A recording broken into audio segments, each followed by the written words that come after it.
Hello, नमस्कार दोस्तों। स्वागत है तहे दिल से। मेरा नाम सुमन कुमार है और मैं आप लोग का फिर से अभिनंदन करता हूँ आपके इस नए चैनल ओडीए सेंटर में। तो आज मैं इतिहास विषय को लेकर आया हूँ कि इतिहास आज हम लोग के इतिहास के विभिन्न आयामों को समझेंगे कि इतिहास होता क्या है और इतिहास कब, कैसे, क्यों, ये हमारा आज का शीर्षक है। तो आइए अब हम लोग समझते हैं कि इतिहास होता क्या है।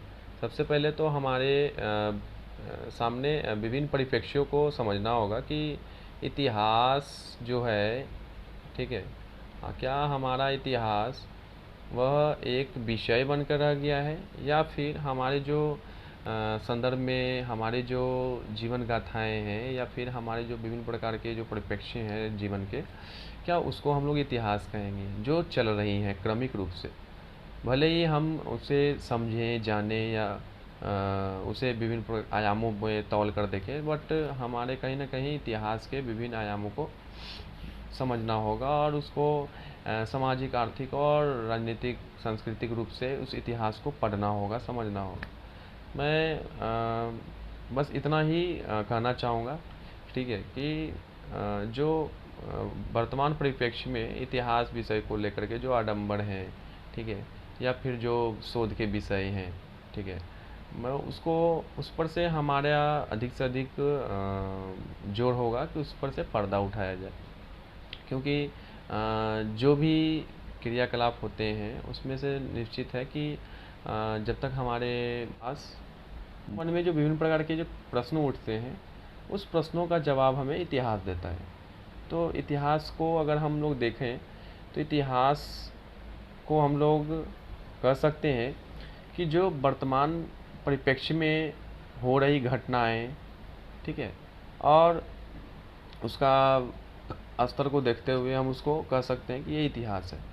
दूसरा चीज़ हम कह सकते हैं कि रोमिला थापर ने भी इतिहास को कहा है कि वर्तमान परिप्रेक्ष्य में जो हो रही घटनाएं हैं वही हमारा इतिहास है। और ये सही है, क्योंकि जो भी घटनाएं होते रहती हैं वो कहीं ना कहीं हमारे समय के साथ वो विद्यमान होते जाती हैं।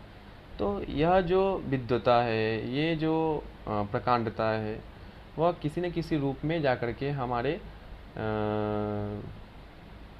आर्थिक, राजनीतिक, सामाजिक, ठीक है, सांस्कृतिक, उन सभी रूपों में समाहित होती है। अब जैसे कह सकते हैं कि जैसे हमारा जो प्राचीन इतिहास है रामशरण शर्मा के द्वारा लिखा गया, प्रोफेसर रामशरण शर्मा, जो बरौनी बेगूसराय ज़िले के हैं, बिलोंग करते हैं, और उनका जन्म बरौनी में हुआ। पटना बिहार से उन्होंने शिक्षा दीक्षा शुरू किया। बहुत गरीब परिवार में पले बढ़े, ठीक है, लेकिन उन्होंने पटना से दिल्ली तक का सफ़र कैसे पूरा किया, क्या यह हमारे विभिन्न प्रकार के गतिविधियों में शामिल है कि नहीं है, ठीक है। सबसे पहले हमें यह जानना होगा कि इतिहास के क्या कालखंड थे, क्या कालखंड हैं, क्या कालखंड बन रहे हैं, उन सारी चीज़ों को हमें समझना होगा। तो आइए हम देखते हैं इतिहास के क्या है। तो इतिहास के बारे में जैसा कि आप लोग देख रहे होंगे कि इतिहास जो है मानव जीवन की समस्त क्रियाओं पर प्रकाश डालने वाला एक कथ्य या कहानी है। हम कह सकते हैं कि वर्तमान परिप्रेक्ष्य में इतिहास को समझना काफ़ी महत्वपूर्ण है। आशावादी या लौकिक या अलौकिक या फिर शगुन या निर्गुण धाराओं के अनुरूप हम किसी भी परिप्रेक्ष्य तक या किसी भी सटीकता तक नहीं पहुंच सकते हैं जब तक कि हमें इतिहास की पूर्ण जानकारी नहीं होगी। ओके, तो इतिहास का जो है हमारे मानव क्रियाओं के, ठीक है, या फिर कह सकते हैं कि जो प्राकृतिक जो धरोहर हैं, ठीक है, उसके अनुरूप हम लोग जो विभिन्न प्रकार के क्रियाकलाप या किसी कार्य को अंजाम देते हैं, तो वो कहीं ना कहीं हमारा इतिहास देखने को मिलता है, सहेजा जाता है। जिसमें कह रहा है कि इतिहास जो है हमारे अतीत के सारे गुण देश को देख पाते हैं जो मानव द्वारा संपादित किए जाते हैं या किए जाते रहे हैं। वर्तमान शैक्षणिक परिप्रेक्ष्य में इतिहास का विषय शिक्षण व अध्ययन की महती।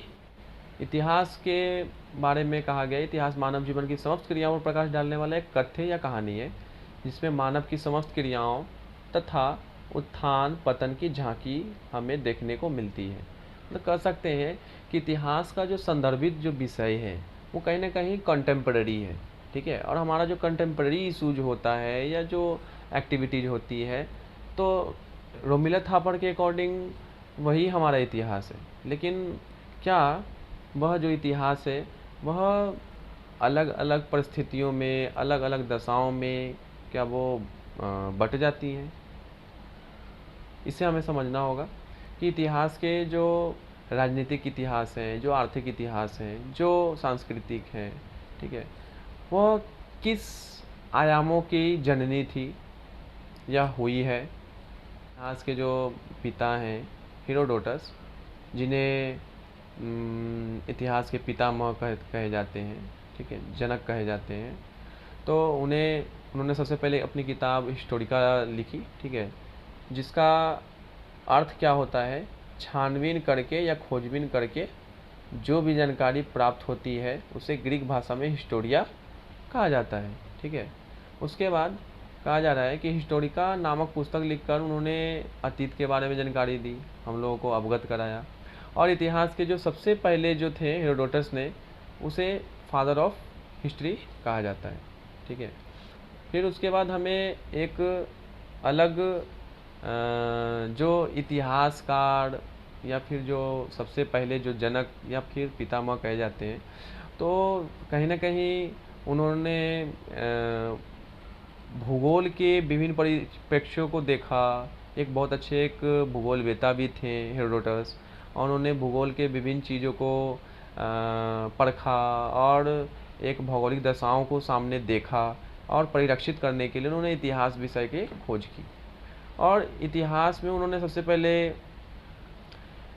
हिस्टोरिका नामक जो किताब लिखी है, उसमें उन्होंने काफ़ी अच्छे ढंग से इतिहास को बताया है कि इतिहास होता क्या है। ऐसे आप लोग ऊपर देख रहे होंगे हमारे स्क्रीन पे कि इतिहास जो है इसका अर्थ होता है, संस्कृत भाषा के 3 शब्दों से मिलकर बना है ना, इति जोर ह जोर आस। इति का अर्थ होता है ऐसा ही, और स ह का अर्थ होता है निश्चित रूप से, और आस का अर्थ होता है था, यानी कि इतिहास का अर्थ हुआ जो निश्चित रूप से ऐसा ही था, ठीक है। दूसरे शब्दों में हम यह कह सकते हैं कि जो घटनाएं भूतकाल में घटी हैं, जो निश्चित तथा सत्य है, उन्हीं के क्रमबद्ध तथा विवेचनात्मक विवरण को हम इतिहास कहते हैं। यानी कि जो भी हम सामाजिक परिप्रेक्ष्य में, ठीक है, या राजनीतिक परिप्रेक्ष्य में जो भी क्रमबद्ध तरीके से जो भी घटनाएं घटती हैं या होती हैं, तो उसे हम इतिहास कहते हैं। यानी कि इतिहास का जो एक रचना है वो कहीं ना कहीं हमारे कंटेम्प्ररी इशूज से जुड़ा हुआ है, ठीक है।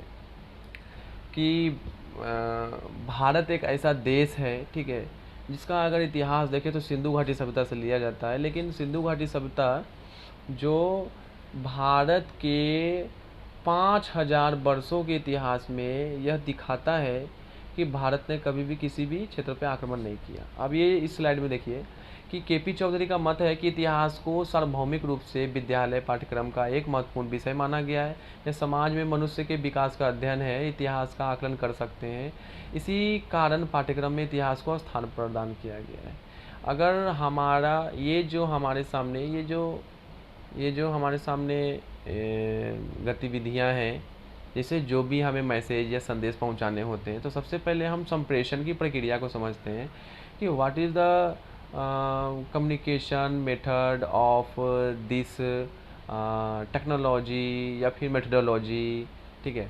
तो इस एक्टिविटीज़ को देखने के लिए हम सबसे पहले एक संदेश को जो अपने प्रेषकों तक पहुंचाना है, तो उसका तरीका ढूंढते हैं कि सबसे पहले किन्हें प्रेषित किया जाए, ठीक है। तो माध्यम में होता है कि पहले सबसे पहले जो संदेश है उसका प्रतिपुष्टि हुआ है कि नहीं हुआ है, उसके बाद प्रेषक के माध्यम से उस संदेश को पहुंचाया जाता है, और ये कहीं ना कहीं बीच में हमारे संप्रेषण प्रक्रिया को दिखाता है। और ये संप्रेषण प्रक्रिया जितना ज़्यादा अच्छा होगा, उतना ही ज़्यादा हर एक विषय का अपना अपना गुण और अवगुण दोनों झलकेगा और एक दूसरे से जुड़ा हुआ रहेगा। इतिहास विषय या फिर उसके जो परिलक्ष्य हैं वो समाज में जटिलताओं को तोड़ती है, उसे ख़त्म करती है, ठीक है, बंधुत्व की भावना लाती है और विषयों को हर एक विषयों का श्रृंगार करती है। यानी कि इतिहास जैसे विषय में हमें यह उद्देश्य को लेके चलना चाहिए कि हमारा क्या आकलन होगा, क्या हमारा जो प्रेषण है या फिर जो प्रतिपुष्टि है वो सटीकता है कि नहीं है, क्या अब हम दृढ़ निश्चय हैं कि नहीं है। अगर आप दृढ़ निश्चय नहीं है तो आप संदेश को बिल्कुल भी मत बनाइए, क्योंकि जब इतिहास विषय को शामिल किया गया है तो निश्चित है कि उसमें कहीं ना कहीं क्रमिक अध्ययनों को सहेजने के बाद, प्रतिपुष्टि करने के बाद हम लोगों तक उसकी जिजीविषा को ख़त्म करने के लिए उस मैसेज को या संदेश को पहुंचाएंगे। तो ये हमारा माध्यम है, ठीक है। नेक्स्ट हम टॉपिक की तरफ चलते हैं। नेक्स्ट जो हमारा टॉपिक होगा, शिक्षण के उद्देश्य क्या है, इतिहास शिक्षण, ठीक है। देखिएगा इतिहास शिक्षण के उद्देश्य क्या है। विश्व इतिहास के बारे में कहा जा रहा है कि 3000 वर्षों के दौरान प्रमुख सभ्यताओं का अध्ययन है, ठीक है। 3000 वर्षों में हमारी जितनी भी सभ्यताएं थी वो लगभग सभी सभ्यताओं का खोज हो चुका है, ठीक है। हो सके कुछ ऐसी भी सभ्यताएं हैं जो अभी हम लोग से अनभिज्ञ हैं, तो उन्हें भी हम लोगों को सहेजना होगा, है ना, उस दिशा में भी कदम बढ़ाना होगा। लेकिन 3000 के वर्षों में, यानी कि अभी 2021 छोड़ दीजिए, आप उसके बाद 3000 वर्ष चल जाइए, यानी कि ईसा पूर्व में, तो आपको पता चलेगा कि हमारे बहुत सारे सभ्यताओं का खोज किया गया और उस खोज में शिक्षण क्षेत्र को शामिल किया गया है। इसे 1980 के बाद संयुक्त राज्य अमेरिका, जापान और अन्य भी देश हैं, जैसे रूस है, ठीक है, ईरान है, ठीक है, फिर उसके बाद चीन है, इन सभी देशों में इसकी काफ़ी लोकप्रियता हुई। इससे छात्रों के बढ़ते हुए वैश्वीकरण के परिवेश में दुनिया के लिए व्यापक ज्ञान की आवश्यकता होगी। यहाँ पे हम कह सकते हैं कि जो हमारा विषय है इतिहास, वो वैश्विक परिप्रेक्ष्य को भी क्लियरिफाई करता है और जो भी नेसेसरी थिंग्स हैं उसके शोधन कार्य में उसको वो परिलक्षित करता है। यानी कि अगर हम भारत में रहते हैं तो ऐसा नहीं है कि भारत के बारे में उसका बखान करेंगे या भारत के बारे में बताएंगे, बल्कि भारत के जो परिलक्षित संदर्भ थे, जैसे कि भारत का गणतंत्रात्मक जो अगर इतिहास देखा जाए तो आपको पता चलेगा कि 5000 वर्षों में भारत ने कभी भी किसी विदेशों पर आक्रमण, दूसरे देशों पर आक्रमण नहीं किया है, ठीक है। लेकिन दूसरे देशों के परिलक्ष्य में देखा जाए तो हमारा देश जब तक सिंधु घाटी सभ्यता और नगर निर्माण जैसे चीज़ों का खोज कर चुका था, काफ़ी सुयोग्य ढंग से व्यवस्थित था, लेकिन उस समय घुमंतु जीवन के समय में अन्य देशों को देखा जाए तो आपको जानकर के आश्चर्य होगा कि वे सिर्फ उस समय कहीं न कहीं अपने घुमंतु जीवन को ही जी रहे थे और हम लोगों ने एक आधुनिक और अच्छे शहर व्यवस्था का निर्माण कर लिया था। तो इतिहास गवाह है और इतिहास हमें यह दिखाता है कि हम किस अग्रणी देश में हैं।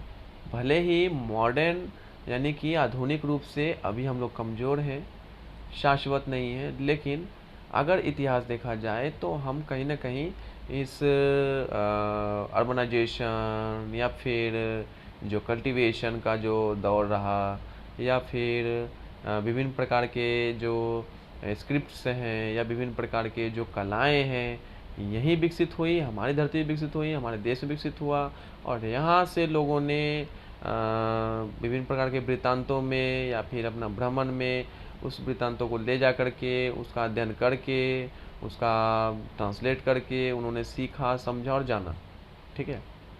अगले विषय की ओर चलते हैं हम लोग। अगले विषय में हम लोगों को जानने को यह मिलेगा कि जो शिक्षण शोध है, ठीक है, इतिहास विषय में, वो कहीं ना कहीं हमारे राम शरण शर्मा के सपनों को दिखाता है कि वो पटना से दिल्ली और दिल्ली से टोरंटो विश्वविद्यालय तक का सफ़र कैसे करते हैं। ठीक है, डीडी कोसाम्बी जो उनके साथी हुआ करते थे। ठीक है, फिर इरफाम हबीब, उन्होंने किसान आंदोलन को लेकर के एक आर्थिक इतिहास को लिखने का काम किया। ठीक है, और डीडी कोसाम्बी ने एक वैश्विक स्तर पर इतिहास को दिखाया, उसके पटल को, उसके विभिन्न पहलुओं को दिखाया। तो हमें यह जानकर के आश्चर्य होगा कि इतिहास का जो कायाकल्प रहा, ठीक है, वो कहीं ना कहीं रामचंद्र शर्मा, प्रोफेसर रामचंद्र शर्मा के द्वारा एक बहुत अच्छा स्कोप दिया गया। जो एशियाटिक अनुसंधान केंद्र, हिस्टोरिकल अनुसंधान केंद्र के अध्यक्ष भी रहे। उसके बाद 1958 में हमारे पटना विश्वविद्यालय के डीन और उसके बाद प्रोफेसर एचओडी भी रहे। देन उसके बाद 1975 में दिल्ली विश्वविद्यालय में उन्होंने अध्यापन कार्य किया और एक अतिथि गेस्ट के रूप में रहे। और काफ़ी ज़्यादा दिल्ली विश्वविद्यालय में उनके समय में संकाय के जो विभाग थे वो काफ़ी ज़्यादा विकसित भी हुए, एक अच्छा व्यवस्थित हुआ। टोरंटो विश्वविद्यालय में भी वो अतिथि गेस्ट के रूप में कार्य किए हैं। और ओरिएंटेड एंड अफ्रीकन स्टडीज़ में उन्होंने अपना योगदान दिया फेलो के रूप में।